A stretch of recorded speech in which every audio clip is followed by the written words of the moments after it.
Pick on her. We're waiting on Lee and Derek. So it's set at 2:40. I start it. I go and sit down. You watch it. Comes out to 2:30. When it gets to 2:30, good afternoon. My name's Andy Gibb, and I want to talk to you this afternoon about the shorter working week. Right. That's it. And So then it's That you That's short, that's it. and then when it gets to 0, I start the stopwatch. You know that you then get 30 seconds to go, and I'm sitting watching the stop clock. When it gets to 30 seconds, I'll say, that's 3 minutes. You can wind up at that point, or if you choose to continue. And when you finish, I'll stop the stopwatch and tell you what the totality of the time is that you've taken. Is that okay? Yeah. And fair play to Mo for being our first speaker this afternoon. Don't you nearly say victim? Did you nearly say victim? Right till he comes back. Yep. So you want to... You're up to the last Get in one. the zone. Don't knock the thing over. Or something going to happen. Ah, here it goes. You'll be fine. Well, we're right marking at 10. No? Points. Points meet for all. Order. Yep. If you can, please. Come to order. The scouts will be in the background. Just this area you can go. Yeah. No, you see. Good afternoon, colleagues. My name is Mohammed Kauka. I'm going to speak to you about equality in the workplace. I wonder what idea that is bringing to your mind. Race, religion, sex, color, disability, political choice, sexual preference, and so on. You are probably only half listening now, because you have heard it all before. So don't need reminding me about it. So why do we need an equality and diversity policy in the workplace? Why do we need that? To make sure everyone is treated fairly. Fairness makes everybody feel better about themselves and about others. This in the workplace means business operation can be performed efficiently and effectively, because fairness makes the employee happy. Equality and diversity policies form the rule which we should be able to place our trust, and we should all have a worthwhile role to play. Whatever our color, race, religion, age, etc. is.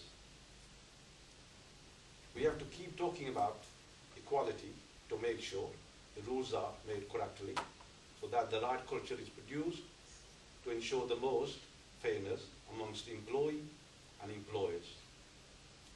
You will be aware of Equality Act of 2010, which laid down the foundation for Equality Act in the workplace. What if you did nothing?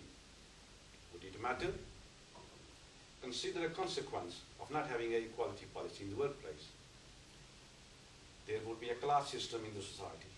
Depending on your class, you would not be able to work. You may not be able to attend clubs or school of your choice, or live in a certain neighborhood. You would become isolated from the section of society. Crime rate may increase. You may suffer from lack of respect from society, because you are not able to progress in any field due to your color, sex, age, or any other reason. How would that make you feel? What if you are not able to sit down on the bus, but have to stand at the back because of your color, age, or sex? Equality Act and continued work on that basis help to make the workplace and society fairer, a better place to be. Unions have always at the forefront of the drive for equality at work, whether through the struggle for equal pay, tackling racism, or working in equal access to learning and skills. We need to continue to improve and promote equality in the workplace, because at CWU we must remember that justice is the goal, solidarity is the tool, and education is the key. Thank you for the listening.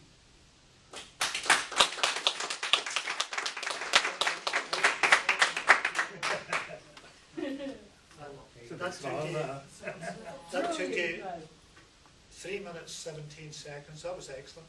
There we go. That was really good, though. I should have gone first. You'll be older now, won't you? I should put blinds up for outside. Yeah, thank you. Yeah. Yeah. We've got a few people peering in. You did really well. Well done, boy. Very good. Yeah. Actually, this was my first speech ever. Yeah, you did very well. Very good, man. Yeah, but that was brilliant. It Well was done. excellent. So, do we do the name introduction as part of the 2 minutes 30? Yeah. Okay. So when it gets to 30, that's your cue. Yeah.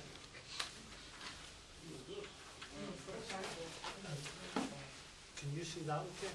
Okay. Yep.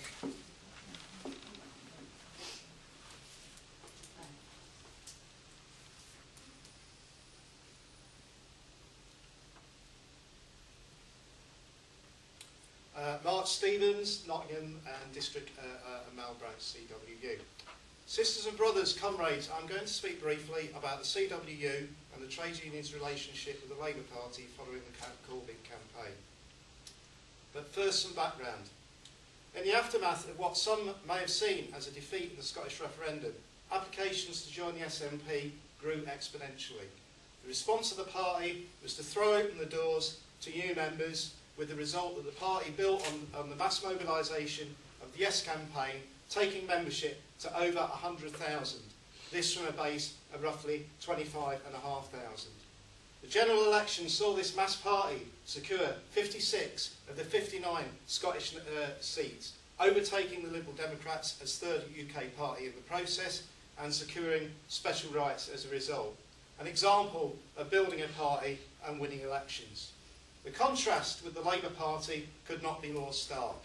The response of the party to massive numbers coming forward as £3 supporters and trade union affiliates was not a welcome, but the formation of a star chamber with a view to exclusion. In the end, some 56,000 people, including myself, were excluded for reasons ranging from not supporting Labour values to not being on the electoral register. This built on the attitude of Labour spokesperson Rachel Reeves, compiling lists of those she did not want to represent during the general election. No benefit, no unemployed, like some 1950s seaside landlady. No Irish, no blacks, no kids. Perhaps the latter person was the target of the rancid racist policy that was served up in the immigration policy themed mug. Never again, comrades. Not a way to build a party, nor, as it turned out, a way to win an election. For while those demanding a stand against austerity are lectured as to electability, those doing the lecturing display a conspicuous inability to get elected, whether that be Ed Balls in the general election or Yvette Cooper in the Labour leadership election. The policies produced by the focus groups favoured by these same people have failed to excite. The political disaster of an NHS with time to care joins the commercial disasters of the Ford Edsel and New Coke produced in the same way with focus groups. As CWU General Secretary Dave Ward stated, there is a virus in the Labour Party that needs to be cured. So how can that cure be secured? Firstly, the disgraceful antics of elements of the Parliamentary Labour Party must be brought to an end. The General Secretaries of unions that have supported Jeremy Corbyn and financially backed the Labour Party have a clear role to play here. Frankly, the clowns need to be reminded of who pays for the big top. The requirement that Labour members be members of trade unions needs to be restored. That way we can be assured of shared values. Policy making by democratic process must be replace the disaster of focus groups. Comrades, things can only get better.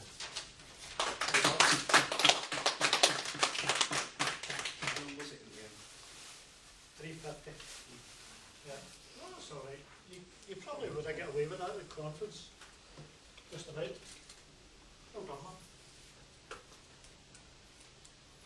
Well done. Just capture the time. So that's about, if you get to about 3:20, 3:25, 30, that's the point at which you would get the, from the president, you know, the lights on. And keep himself.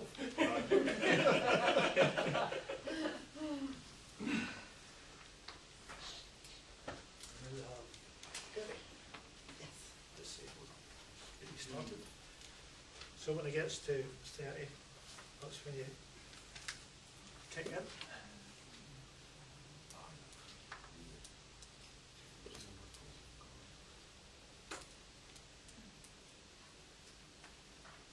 Good afternoon, colleagues. Debbie Mosley, Notts and Districts, Margate Branch, CWU. This afternoon I'd like to speak to you about my involvement with trade unions. First, a little background. It's not widely known, but having founded in the late 1860s, the Trade Union Congress is the oldest national institution representing organised workers anywhere in the world, with 54 affiliated unions and 6.2 million, yes, 6.2 million members strong. It was in 1899 that the TUC took the lead in the creation of the Labour Representation Committee, which 6 years later became what we now know as the Labour Party. In the 1920s, the TUC had negotiated with governments of all political persuasions, seeking and obtaining deals for union members at work. Since that time, people from all walks of life, ordinary people like you and I, have strived to better our working conditions, to become reps in our own unions, becoming the voice of the workplace. When I myself became a rep for the first time, I've been the assistant for only 3 months and doing vital work like pinning notices up on the board, handing out ballot papers, and occasionally sitting in on meetings. I got into it because I enjoy politics and I wanted to somehow make a difference. Then the night before the 2009 postal strike, the union rep called me up, said, "Debbie, I'm no longer going to be the rep, it's yours." So and he put the phone down. When I picked myself up off the floor, very next morning, I picked up the gauntlet, I put it on, and I stood alone on that picket line early the next morning with banners in both my hands. Some came into work, a few turned away, but a couple stood shoulder to shoulder with me, and that, my friends, was the day that I knew I'd made the right choice. I had the fire in my belly. Unfortunately, slowly over the years, knockbacks, government bills, and only small victories, that fire then became a smoulder. To be honest, back then there was very few female activists, and it was hard going in a male-dominated climate, but slowly and surely, we, the few, are becoming many. Even the present-day TUC has a female leader. Go Frances O'Grady. I'm finally now getting my spark back. We need to encourage our members to be more active. We need to encourage the non-members to join the union, any union. We need to inspire people in the social surroundings, and yes, even at home, to become union members. We all have family and friends that are non-members. It was the unions that gave us the minimum wage, the 8-hour day, the 5-day working week, paid holidays, sick pay, maternity pay, paternity leave, and many more. There's no more children up the chimneys. United we do stand. They say that charity begins at home. Well, brothers and sisters, so does recruitment into the trade union movement. And changing slightly, a quote from the famous 1961 inaugural address of the late United States President John F. Kennedy. Ask not what your union can do for you, but what you can do for your union. Solidarity, brothers and sisters. Thank you for listening.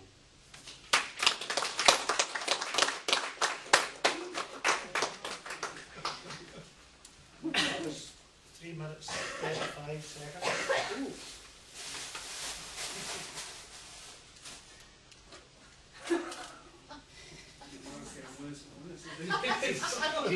You know Why something, it couldn't gets, I have been first? we should have had the better speakers at the end. It's on the left hand too. Yeah. Everybody in front Okay. is so good. Good, good, It's yeah. just Make like, loud here because I'm conscious that the camera might be clipping your head. Oh, I found this camera on the camera. Oh, I'd probably even worse then. What does this say? Yeah, it's okay. I'm not even looking. I'm sorry. You see that okay? I don't want to look at that, I'm looking at that. When it gets to 30, that's when you kick over.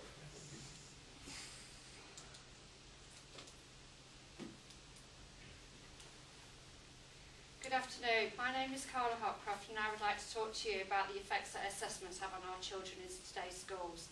I'm sure we can all remember our time at school and the exams that we sat and we try our best to forget them. In our schools today, children as young as 4 have to just start full-time school, have to endure their first assessments in English and Maths on their first day back. Some of you will probably think that this is a good idea, but I'm sure you will agree with me that they are not. And when I tell you what they are all about, assessments are what the Department of Education have told our schools they have to do so that they can measure the quality of education being delivered by head teachers, teachers and all the other teaching staff and even the government itself, is a way of identifying which schools are failing. These assessments are not about our children and how they perform during the school year. If the school refuses to participate in these assessments, then they will show on the school league table as a school failing and be put on special measures. By putting our children under this pressure at such a young age causes them such problems, and research has shown that these tests demotivate our children and the effects of the child's well-being by becoming withdrawn physically and mentally. They become anxious, emotional, and in some cases they are subjected to bullying from their peers because they do not do well. This is all then affects their families and stigma is then attached to them all. In schools this year, the children aged 10 have to endure 4 assessments, SATs and CAT testing. I personally think this is too much pressure on our kids, and even the head teacher and teachers disagree with these assessments, as they do not show what the children are capable of. School should be a fun place for learning for our children and not a stressful place where children have the fear of going to school, having to face these assessments and the fear of being bullied by their peers because they don't get a good mark. We try our best as parents to protect our children from harm, but we cannot protect our children from this emotional and physical bullying brought on by our government. Our children should not have to endure this, and it should be the teachers themselves who should be tested and how they deliver teaching in the classroom. I believe that our children should complete a small updated knowledge questionnaire about each learning topic, which would then help the teachers identify the children's learning requirements and show them how well they have delivered a topic. If the government deems it fit for assessments as a way of measure schools' performance, then I believe that the teachers themselves should be assessed and that they should sit the assessments themselves and not our children. Teacher assessments could be done by unplanned monitoring of the teachers in the schools, and then the teachers should be accountable for their own teaching if they fail to deliver a topic well enough to our children. Thank you for your time.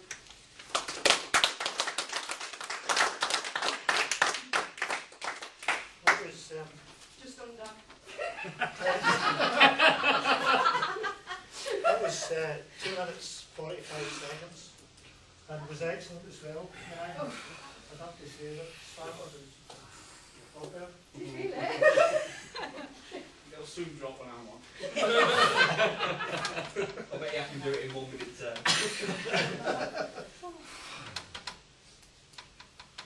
Actually, you feel worse when you come off. I don't know, my heart's doing a bit of pounding at the moment. That's, those have all been conference level kind of contributions, so impressed I am. When it gets to 30. More pressure.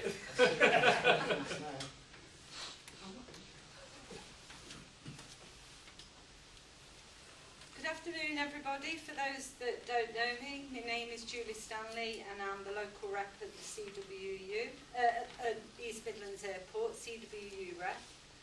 I'm attending this week's work time listening and learning sessions in order to update everybody on the current situation on the Air Network review. There's been a considerable amount of speculation and rumours with regards to this review, especially to the Sky 21 737 Bournemouth, East Midlands, Bournemouth flight, which also includes the Channel Isle flights, Jersey, Guernsey. I've done a few printouts of certain information that I will hand out at the end of the speech if anybody wants anything. But these are the key messages. Royal Mail are now in a position to give a final announcement on the Bournemouth, East Midlands, Bournemouth flight. We have recognised the significant changes in the letter and parcel industries just recently, and it is important for Royal Mail to review its network capacity to ensure it remains competitive and fit for purpose, while maintaining current work plan and quality of service commitments. This review has now concluded that the proposal to close the Royal Mail operation at Bournemouth Airport is in the best financial option, and as a result of this decision, the following activities will be undertaken. Cease the Bournemouth, East Midlands, Bournemouth flight, to provide road connections between the South Coast mail centres and Stansted Airport on onward air connections, provide road connections between the South Coast mail centres and a hub at Worcester serving the north of England. This will also relocate the Channel Isle flights to Stansted. That's Jersey Guernsey flights. Royal Mail will continue to work with the unions and the joint working groups to agree the best way to make these changes, minimising the impact on our people and our members. We are giving 3 months' notice from this date to our third-party contractors, which will enable the contractors of the flights to formally cease from the 14th of December. We will develop a more detailed phasing plan for moving mail away from the flights and the associated network changes, taking account of both operational circumstances and people issues. We will update you further. Thank you.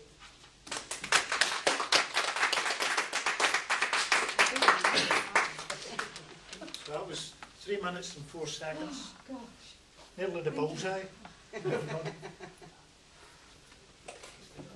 was worse than you. Don't rush up, Steve, don't rush up.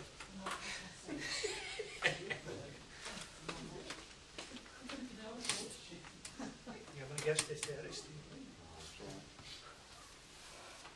What happened second time? Huh? What happened second time?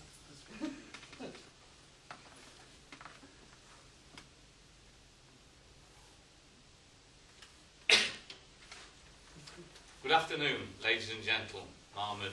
My name is Stephen Mosley and I'm the late shift assistant representative from Nottingham Mail Centre. My speech today is on imprisonment. In the UK, it costs £65,000 to imprison a person in this country, once police, court costs and all other steps are taken into account. After that, it costs a further £40,000 for each year they're spent incarcerated. Now in America, executions are carried out at a staggering cost to taxpayers. It costs far more to execute a person than to keep him or her in prison for life. A 2011 study in California found that the death penalty trials are 20 times more expensive than trials seeking a sentence of life in prison without the possibility of parole. Furthermore, scientific studies have constantly failed to demonstrate that executions deter people from committing crime. Innocent people have been convicted and executed. The wrongful execution of an innocent person is an injustice that can never be rectified. Since the reinstatement of the death penalty, more than 150 men and women have been released from death row nationally, some only minutes away from execution. An example, Montez Spradley, sentenced to death by an Alabama judge in 2008 over a jury's 10-2 recommendation for life without parole. He was freed from prison The state's key witness against Bradley, his ex-girlfriend, Alicia Booker, later testified that she had lied at the trial because Bradley was cheating on her. She said, "I just felt he was doing me wrong." Imagine your brother, your sister, your mum, your dad, or even your own child sentenced to death that you know in your heart they're innocent, but the courts find them guilty. How would that make you feel? It happens.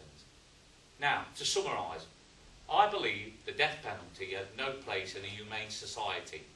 However, I do think that a prison should be a prison, not a holiday camp. No football matches on TV, no computers, no phones, no visitors. My view for the future is one where serious criminals are kept in solitary with basic needs, where life means life, where serious crimes committed get seriously long sentences.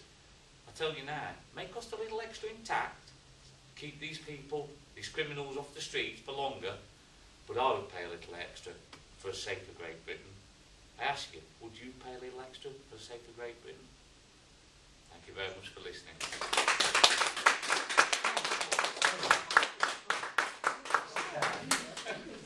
That was 6 seconds short of 3 minutes. So 2:54. At least my stomach was chilly.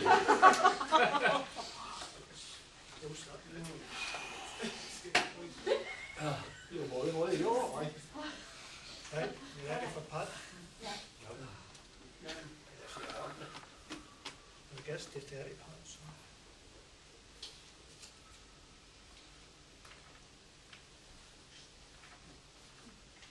Good afternoon, everybody.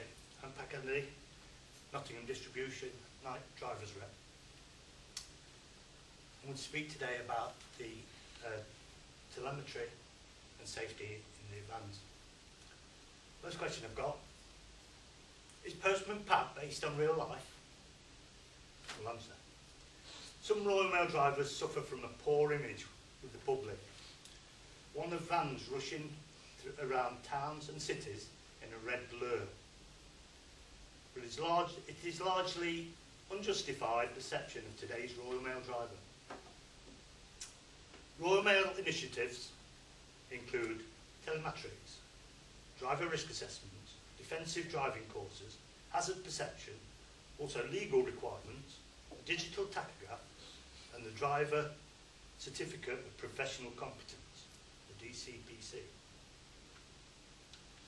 All used to turn drivers into professional drivers, and a new grade being introduced into Royal Mail. Telematics was first used on Royal Mail vehicles when a system for monitoring and measuring the performance of the fleet, the drivers and the individual vehicles were created. Telematics has now been installed on around 1/3 of Royal Mail fleet. That's 8,000 vans, and tracks up to 7.5 tons, pumping back a wealth of vital data. Mail operational managers have been able to remove 5% of vehicles from the fleet on a national basis during 2008, with around 35% being trucks up to 7.5 tons.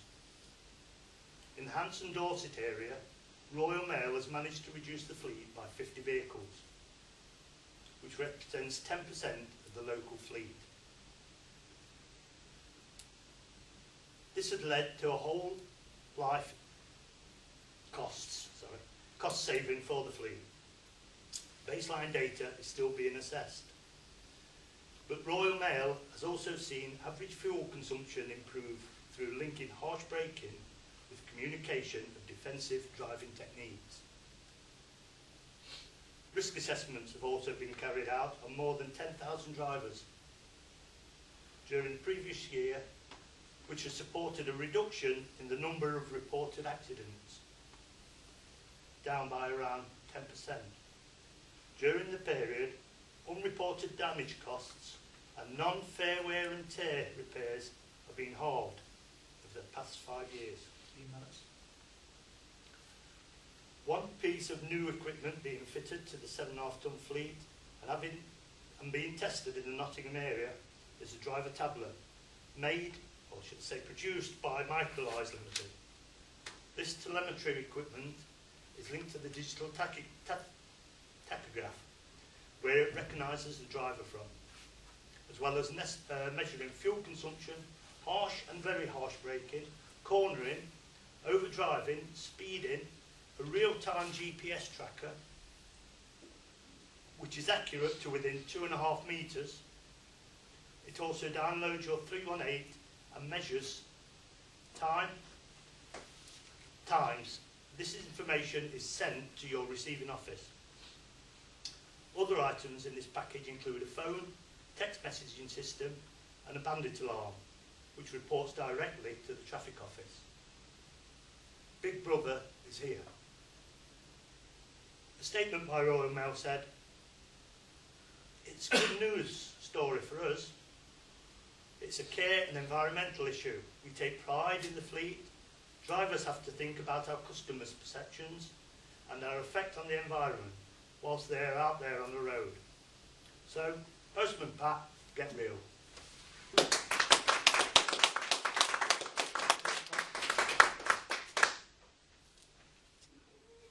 How long do you think it took? About 3.5 minutes. 4.5. The nerves. Take that a minute off mine then.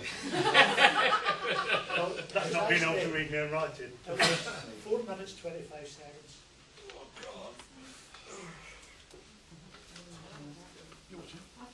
So, you would have been, you'd have Tom's right. Yeah. And said, "Can I have an extension, please?" She would have said yes.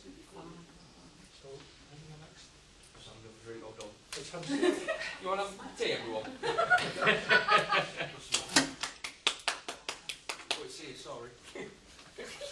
Go Lee. Go Lee. Go Lee. Shitting Wait a minute, wait a minute. Not ready. I'm sweating like out here. And I guess to 30. That's you. What, 1 minute 30?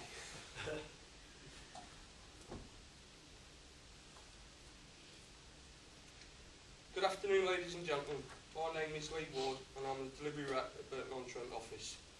I want to talk to you today about the Dangerous Dog Bite Back campaign. The CWU Bite Back campaign aims to raise awareness about reasonable dog ownership and get new laws in place to protect people who are attacked on private property. And we feel that the Dangerous Dog Act of 1991 is failing to protect dog owners and the attack victims. The CWU campaign has already managed to secure law changes in Scotland, Northern Ireland, and on the 17th of July 2012 the Welsh Assembly confirmed that it will also legislate to improve the dog laws. In 2013 Westminster Government announced new measures to extend the law to private properties. We have also secured new sentencing guidelines on the owners of dogs who attack people, including lifting the maximum jail sentence from 12 months to 18 months. The CWU estimates that up to 5,000 postal workers and around 400 telecom engineers are attacked by dogs each year. Some 70% of the dog attacks on our members occur on private properties, in gardens, driveways, paths and private roads. But it's not only CW members that get attacked. Gas, water, electricity workers, district nurses, home help, care workers and many others are left utterly unprotected by the laws because of a weakness in the legislation.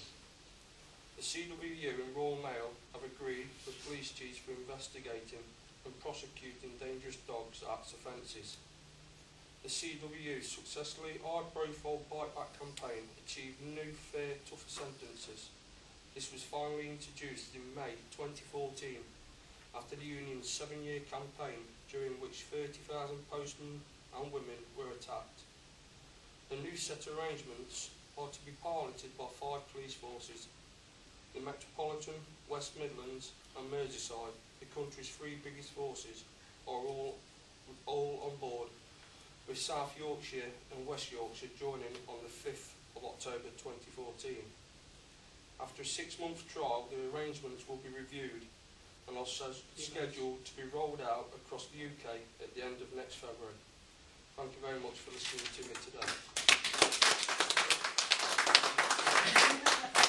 My back's wet through. That was 2 minutes 43 seconds.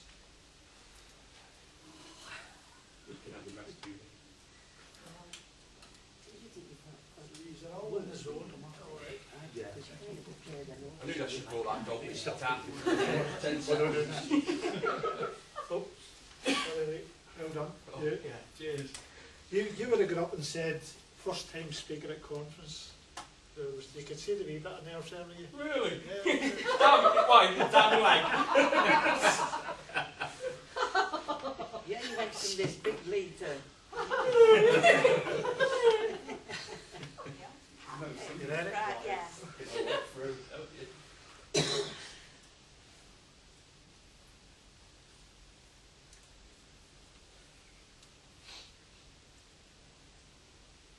Good afternoon. My name is Julie Chamberlain. I'm the distribution rep for Burton-on-Trent. My speech today is about the People's Post campaign. The People's Post campaign was launched on the 10th of July 2015 in London. It was brought about after the privatisation of Royal Mail by the government in 2013 and Ofcom's ever-increasing regulations. There are 6 main points to the People's Campaign. Number 1, new and stronger legislation to safeguard daily deliveries. Number 2, an overhaul of regulation to end Ofcom's push for a race to the bottom. Number 3, the government to retain a public voice in the company. Number 4, fair employment standards with the living wage as a legal minimum in the postal sector. Number 5, protection for consumers, new products and services, and safeguarding success to post offices. Number 6, the establishment of a workers' trust in Royal Mail that gives staff a meaningful collective voice.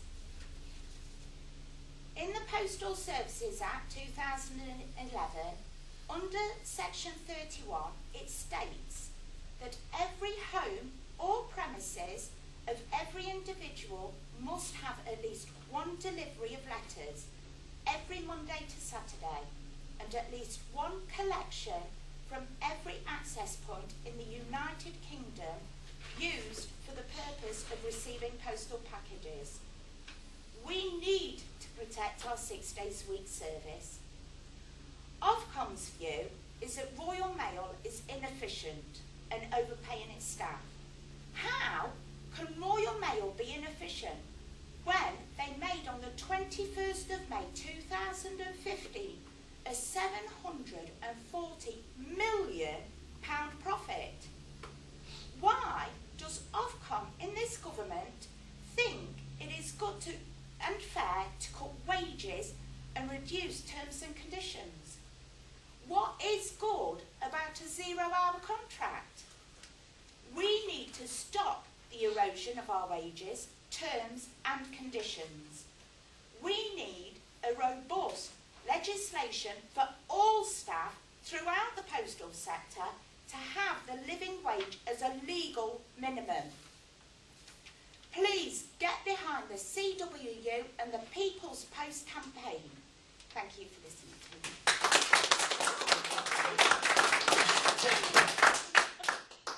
That was 3 minutes 6 seconds. I'll tell you, I was shaking. The longer it went, the more I was shaking. Anyone got any whiskey around? Got bright red flag, you know.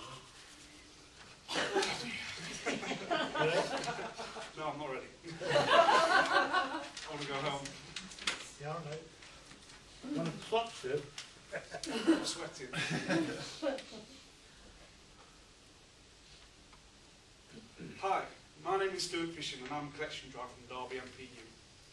And I would like to discuss with you collections on delivery and how the idea behind it is flawed.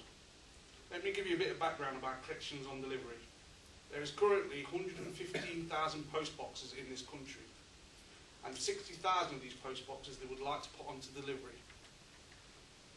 Now, how they are picking which post boxes are going onto delivery is any post box that has 50 items or less in them on a daily basis, and if they are within half a mile of each other of another post box which has 50 items or more in them a day, will be transferred onto delivery. Now, Royal Mail think that losing 60,000 post boxes onto delivery is saving them 60,000 minutes. As they say, for a collection driver, it takes 1 minute to empty a post box. So 60,000 minutes equates to 1,000 hours and then converts to 25 full-time jobs. So over a week that works out at 300,000 minutes with 5,000 hours and 125 jobs. Now the reality is they are taking the post boxes off collections, which are allowed 1 minute to empty a post box, and putting them on delivery. Now this is the good bit. When the post boxes go on to delivery, they will be given 2 minutes to empty a box. So that equates to 120,000 minutes, which is 2,000 hours and 50 jobs over the week. So the argument Royal Mail has about savings, to me, makes no sense whatsoever. For example, I do collection, and on my final collection I have 10 post boxes. I have 10 post boxes, and 6 of these post boxes will be going on to delivery. Now I have 4 remaining post boxes, but in order for me to do these post boxes, I literally have to drive past the other 6 boxes, and which are going on to delivery. I tested this by doing my collection without these 6 boxes, and it equated to me getting back to the office 5 minutes earlier. So why is this the saving? Now the biggest issue I have found out about is lapsing, as all the delivery post boxes will be emptied at 9 AM. Now, if you lapse a walk, that means it won't be done until the first walk is completed. So if a post box is on that lapsed walk, it will not be emptied until after the first walk is completed. Now, that will miss the 4-hour window which is allowed for post boxes emptied. So this will fail the USO. So, again, where is the saving? Thank you very much. That was 2 minutes 41 seconds.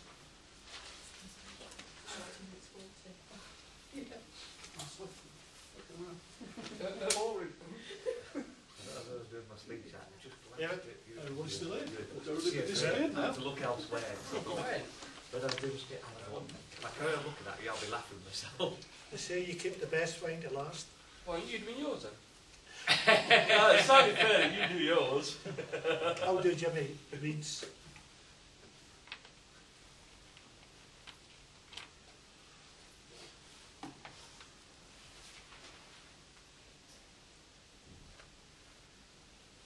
Dave Ains, East Midlands VOC. Thank you, my fellow colleagues. I would like to talk about scheduled attendance in network. We all go to work to earn money to pay bills and enjoy life. Scheduled attendance in network.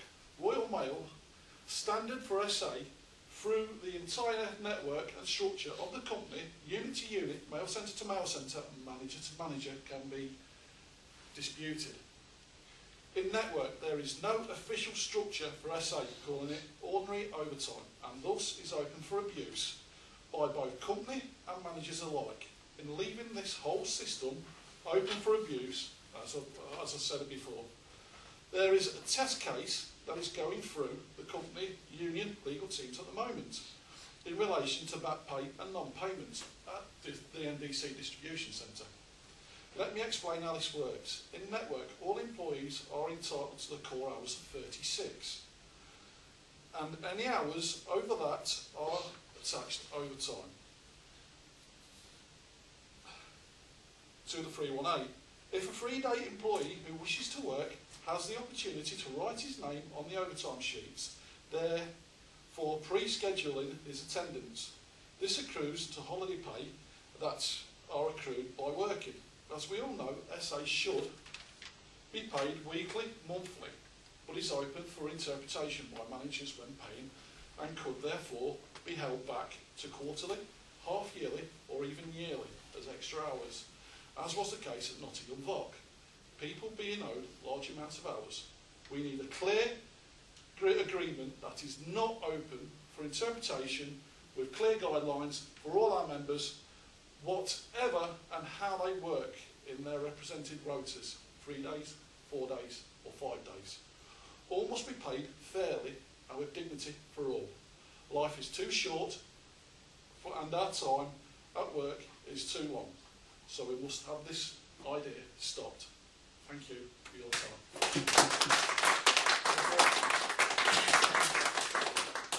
That was 226. This is the class of Nottingham Mail Centre, and it's 14th of September to the 18th of September. So they've all just finished their speeches and they all did very well. And any one of them could have been speaking at annual conference. At the comrade, camaraderie, and the last fight let us say. The Internationale unites the human race. At the comrade, camaraderie, and the last fight let us say.